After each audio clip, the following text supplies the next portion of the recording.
সৰকাৰি পৃষ্ঠপোষকতাত একাংশ দল সংগঠনে শিৱসাগৰত সাম্প্ৰদায়িক সংঘাত লগাবলৈ চেষ্টা কৰিছে। এই বিস্ফোৰক অভিযোগ উত্থাপন কৰিছে ৰাইজৰ দলৰ সভাপতি তথা বিধায়ক অখিল গগৈ। ৰাইজৰ দলৰ সভাপতি তথা বিধায়ক অখিল গগৈয়ে শিৱসাগৰত যাতে কোনো ধৰণৰ সাম্প্ৰদায়িক সংঘাত হ'ব নোৱাৰে তাৰ বাবে মুখ্যমন্ত্ৰী, ডিজিপি, ডিচি আৰু এছপিক তাৰ বাবে প্ৰয়োজনীয় ব্যৱস্থা গ্ৰহণৰ বাবেও দাবী জনাইছে।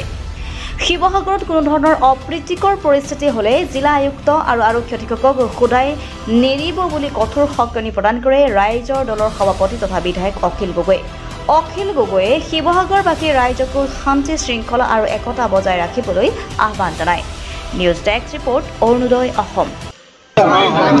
কালিৰ পৰা সাংঘাতিক ধৰণৰ এটা উত্তেজনাৰ মাজত আছোঁ, কাৰণ শিৱসাগৰত চৰকাৰী পৃষ্ঠপোষকতাত হিন্দু আৰু মুছলমান মানুহৰ মাজত এটা সংঘাত লগাবৰ কাৰণে চেষ্টা কৰি থকা হৈছে।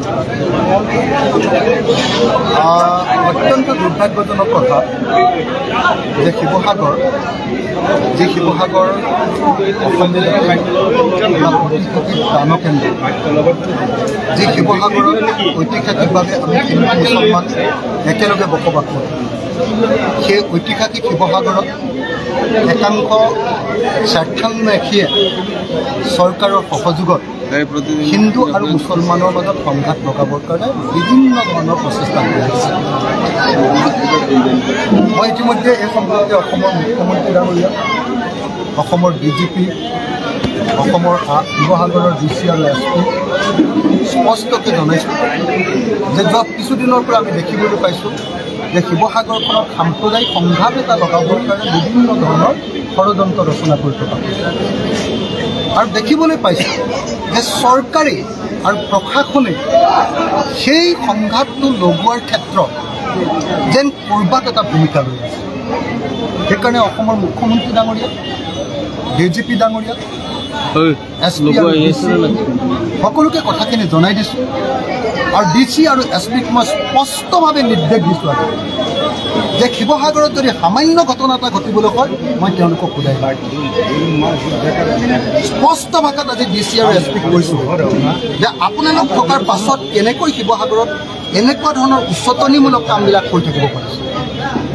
গতিকে এই মুহূৰ্তত মই শিৱসাগৰবাসী ৰাইজক শান্তি সম্প্ৰীতি বজাই ৰাখিবৰ কাৰণে, আইন শৃংখলা ৰক্ষা কৰিবৰ কাৰণে আৰু কোনেও কোনো ধৰণৰ উচতনিমূলক বক্তব্য নিদিবৰ কাৰণে, উচতনিমূলক কাম কাজ নকৰিবৰ কাৰণে আৰু দুটা জনগোষ্ঠীৰ মাজত সংঘাত সৃষ্টি হ'ব পৰা কোনো ধৰণৰ কাম কাজত হাত উজান নিদিবৰ কাৰণে মই শিৱসাগৰীয়া ৰাইজক, প্ৰবুদ্ধ ৰাইজক, জনা শুনা ৰাইজক, জ্ঞানী ৰাইজক, শিৱসাগৰৰ ৰাইজ প্ৰবুদ্ধ, শিৱসাগৰৰ ৰাইজ জ্ঞানী, শিৱসাগৰৰ মানুহ জনা শুনা, শিৱসাগৰৰ ৰাইজ ৰাজনৈতিকভাৱে আপোনালোকে সকলোৱে জানে যে যথেষ্ট পৰিমাণৰ মেচিয়ৰ।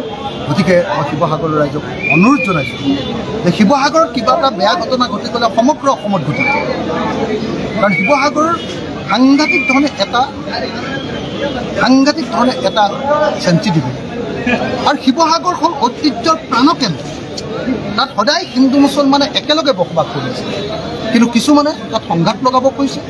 চৰকাৰে পৃষ্ঠপোষকতা কৰিছে, চৰকাৰে হাত উদান দিছে আৰু এনেকৈ অসমখনক 2026ৰ আগত এখন সাম্প্ৰদায়িক সংঘৰ্ষৰ থললৈ পৰিণত কৰিবৰ কাৰণে চৰকাৰখনে বিজেপি আৰু RSSে চেষ্টা কৰি থকা আমি দেখিবলৈ পাইছোঁ। মই বিজেপি RSSক অসম চৰকাৰক সকীয়াই দিছোঁ আৰু চৰকাৰক দাবী উত্থাপন কৰিছোঁ যে চৰকাৰে মুখ্যমন্ত্ৰী হিমন্ত বিশ্ব শৰ্মাই ৰাজধৰ্ম পালন কৰক। মুখ্যমন্ত্ৰী হিমন্ত বিশ্ব শৰ্মাই হিন্দু মুছলমানৰ মাজত কাজিয়া লগাবৰ কাৰণে যাতে হাত উজান নিদিয়ে।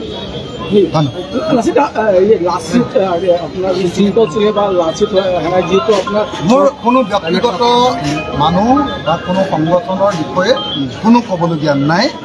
শিৱসাগৰত শান্তি শৃংখলা বিচাৰোঁ, শিৱসাগৰত একতা বিচাৰোঁ, শিৱসাগৰত সংঘাত নিবিচাৰোঁ, আমি সমৃদ্ধি বিচাৰোঁ।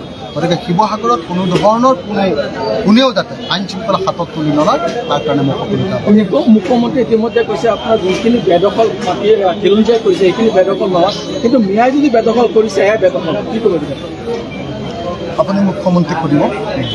মুখ্যমন্ত্ৰী এজন সাম্প্ৰদায়িক মানুহ, গতিকে সাম্প্ৰদায়িক মানুহৰ বক্তব্য উত্তৰ দি থাকিলে তেওঁ আৰু বেছি সাম্প্ৰদায়িক কৰাৰ সুযোগ ল'ব আৰু বেলেগ যদি নাই মই বিৰোধী দলৰ চামিলকৰণটো আপুনি কি বুলি ভাবে কিমান পাৰ্চেণ্ট আগবাঢ়িছে আপোনালোকৰ মাজত মানে চামিলকৰণটো নহয় মানে ইউনাইটেডলি বিৰোধী দলবিলাকে নিৰ্বাচনত 2026 একলগ হ'ব লাগে আমি বিচাৰোঁ ৰাইজৰ দলে বিচাৰোঁ এতিয়া নেকি কংগ্ৰেছে বিচাৰোঁ